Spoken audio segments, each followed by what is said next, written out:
out of the Citizens Advisory Council for the Parks Department. At the time, Richmond Parks and Rec Foundation was formed, which later became Enrichmond.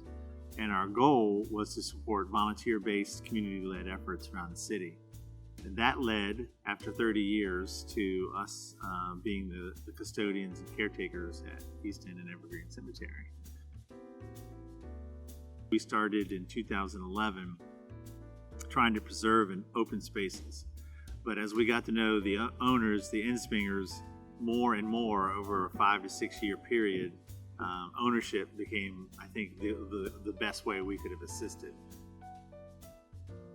The Ensbingers agreed to sell to us in 2016, and so the owners of Evergreen made us the owner. They instilled in us the responsibility and the care that they wanted to see happen at the cemetery after that time.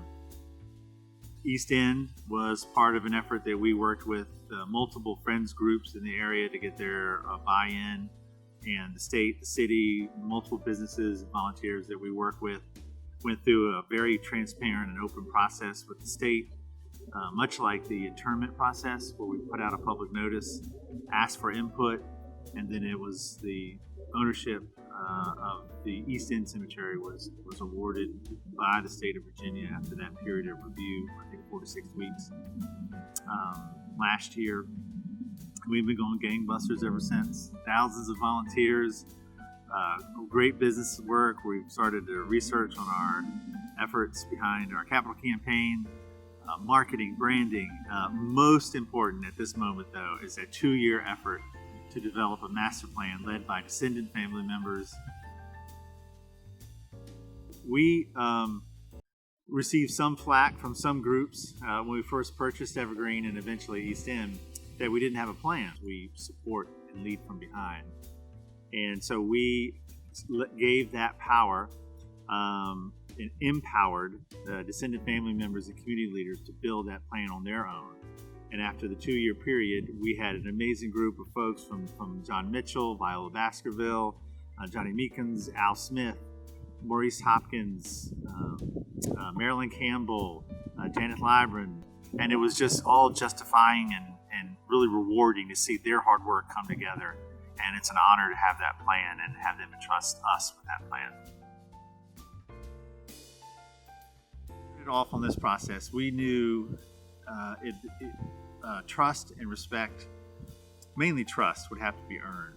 And we met some of the most amazing people and still work with some of the most amazing people during this process. And to me, they are the reason we are here today. Not Enrichmond has just been sort of the backdrop or the table, and they set it.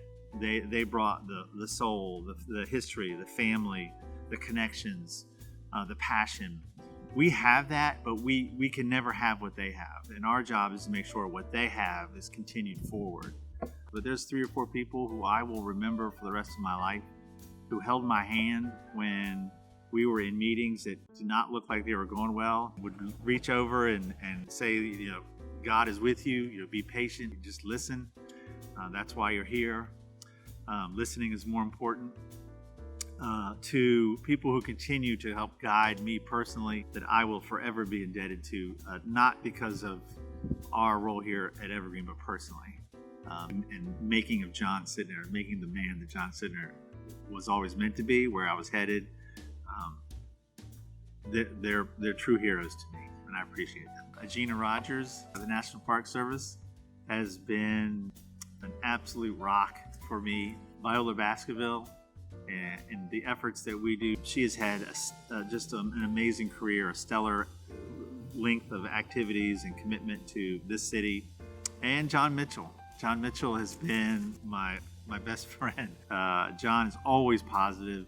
John is always thinking of ways to bring people together, and I couldn't appreciate that more during this time. So those 3 particularly, I have a lot of love for. Definitely a lot of love for those folks.